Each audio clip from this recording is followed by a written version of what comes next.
The Supreme Court has ruled that the House impeachment complaint versus VP Sara Duterte is barred by the one-year rule, and that due process or fairness applies during all stages of the impeachment process. I quote, "Our fundamental law is clear. The end does not justify the means." Another quote, "There is a right way to do the right things at the right time. This is what the rule of just law means.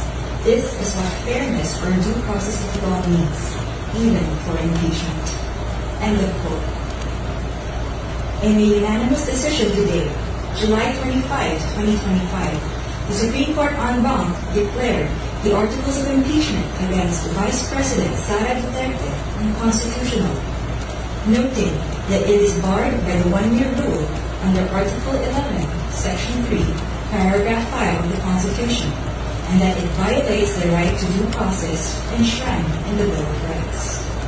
Therefore, the Senate could not acquire jurisdiction over the impeachment proceedings.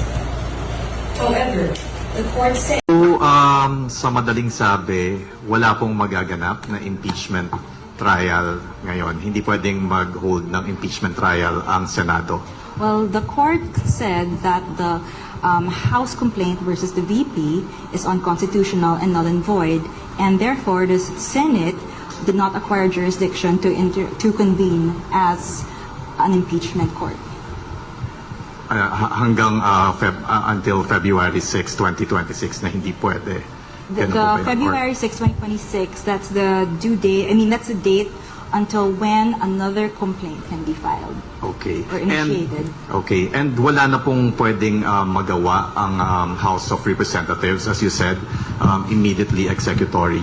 It's immediately executory, but they always have the option to file a motion for reconsideration.